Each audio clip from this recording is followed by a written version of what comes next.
Level kompetisinya ada di mana? Semua pasti pernah mendengar atau mengetahui apa itu kompetensi. Kompetensi adalah kemampuan dan keterampilan seseorang dalam bidang tertentu. Pada setiap bidangnya, kompetensi kita selaku individu berbeda-beda. Dan sebagaimana kita ketahui bahwa kompetensi itu ada 4 level, ada 4 tingkatan, ada 4 strata. 4 tingkatan kompetensi yang saya maksud dalam video kali ini adalah kompetensi yang digabungkan dengan tingkat kesadaran. Dan mengapa kita mendiskusikan dari sisi kesadaran ini?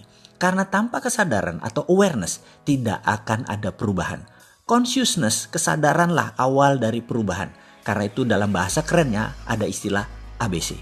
Awareness before changes. Kesadaran mengawali perubahan, terutama di dalam merubah servomekanisme kita yang negatif. Pemahaman kompetisi ini harus paripurna, karena itu kita perlu untuk mengupasnya secara tuntas. Kali ini saya coba kemas dari sisi lain. Pada tingkat paling dasar yaitu tingkat 1 dikatakan kita kalau tidak tahu apapun, kita tidak memiliki kompetensi apapun, level itu dinamakan unconscious incompetence. Unconscious incompetence tersebut adalah level kita tidak sadar dan kita tidak berkemampuan. Misalnya pada seseorang yang tidak mengenal alat musik, tidak mengenal musik, tidak mengenal not balok, tidak kenal alat musik, tidak tahu manfaat berkesenian. Ya, dia bisa dikatakan unconscious incompetence terhadap musik. Itu pada bermusik atau berkesenian. Dalam bidang olahraga misalnya, seseorang yang tidak mengerti manfaat olahraga, ya pastinya tidak pernah berolahraga. Ketika dia diberi pengetahuan mengenai manfaat olahraga, diinformasikan pentingnya olahraga, mereka masuk ke level 2 yaitu conscious incompetence. Dia mulai memahami manfaat olahraga tetapi tidak bergerak berolahraga melakukan hal yang baik ini. Sudah sadar olahraga, sudah sadar manfaat tapi tidak action.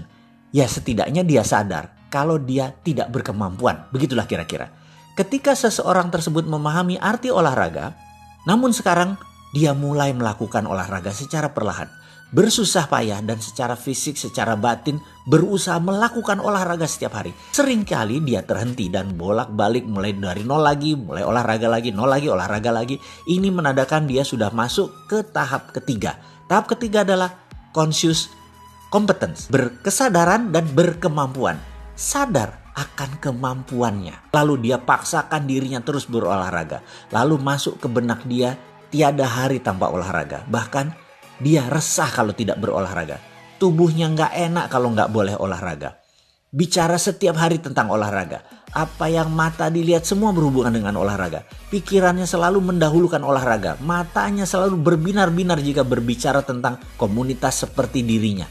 Bicara, makan, berjalan, semua selalu berdiskusi dan menyempatkan olahraga.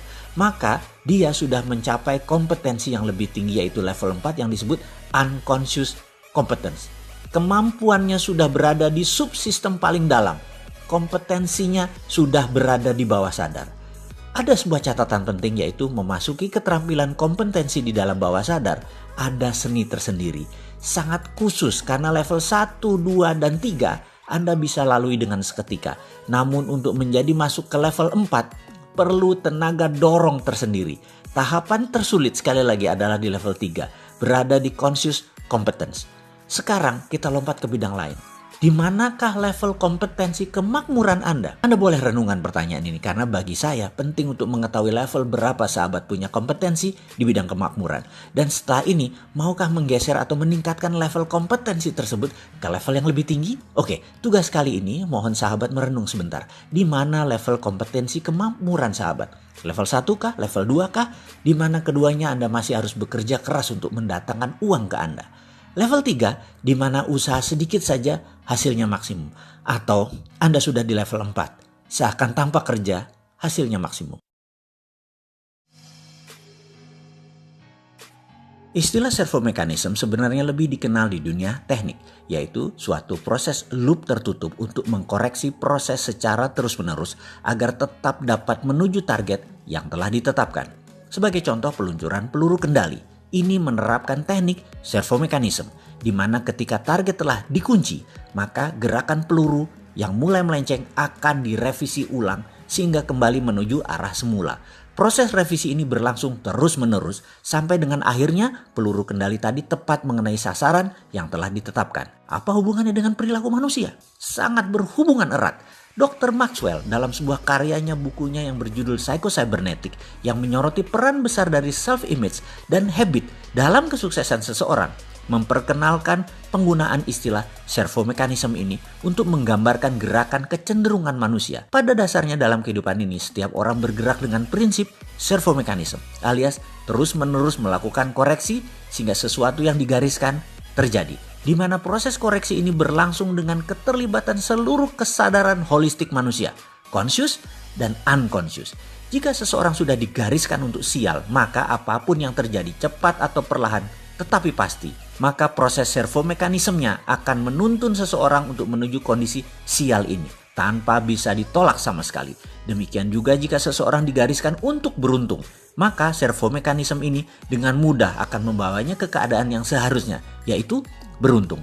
Semua yang akan dialami dalam hidupnya ini telah digariskan seakan ciptaan semesta, tapi sesungguhnya ciptaan dia sendiri. Suka atau tidak suka, servomekanisme ini akan membawa kita ke sana dengan cara yang sangat cerdas, bahkan dengan cara yang seringkali tidak terduga. Jadi kini menjadi lebih jelas. Jika sesuatu saat ini kita berkeinginan untuk mencapai sesuatu yang biasanya dalam hal ini hal-hal yang indah dan menyenangkan, lalu di dalam perjalanannya seakan-akan kita sudah semakin mendekati hal tersebut, tetapi tiba-tiba di akhirnya semua berbelok. Maka jangan menyalahkan siapapun, karena servomekanisme dalam diri kita lah yang bekerja. Loh, kok gitu? Jadi artinya hidup kita sudah digariskan dan kita tidak dapat keluar dari garis ini. Apakah ini yang disebut nasib atau takdir atau apapun istilah sejenisnya? Tentu saja tidak. Pembahasan ini tidak ada sangkut pautnya dengan nasib dan takdir yang jelas sudah memiliki ahli tersendiri untuk membahas hal ini. Pembahasan di sini justru akan menyadarkan kita adalah pembuat garis tersebut. Dan tentu saja kita pula yang dapat merubahnya. Tentu saja jika Anda percaya dan berminat, maka video serial ini bermanfaat, akan memberdaya maksimum hidup Anda. Servomekanisme akan menuntun seseorang untuk selalu mencapai sesuatu yang telah digariskan dengan berbagai cara yang teramat sangat cerdas. Lalu siapa yang membuat garis ini? Ini harus kita ulangi lagi. Yang membuat garis ini tidak lain adalah sosok yang juga terdapat dalam sisi manusia yang dikenal dengan nama habit dan belief system. Kita tidak akan pernah dapat lari dari habit kita dan belief system kita sendiri.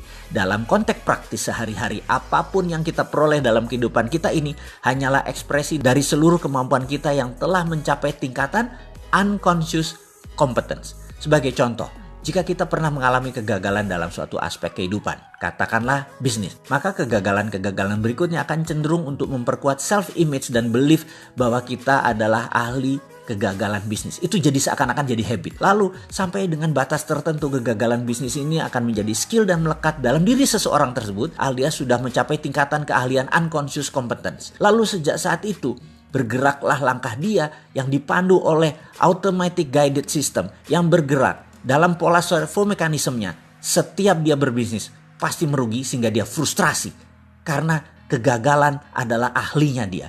Apapun dalam kehidupan ini, jika telah sedemikian mudahnya mencapainya, maka sesungguhnya kita sudah menjadi ahli alias berkemampuan. Kita telah mencapai tingkat unconscious competence. Sekarang kita list pertanyaan di bawah ini. Apakah Anda pribadi yang selalu beruntung? Apakah Anda selalu didera sial yang tak berujung? Apakah Anda gampang memperoleh pinjaman uang? Apakah Anda selalu ditolak saat meminjam uang? Apakah Anda selalu sehat? Apakah Anda mudah mencari sahabat? Apakah sangat mudah Anda mencari musuh? Apakah Anda sulit mencari uang?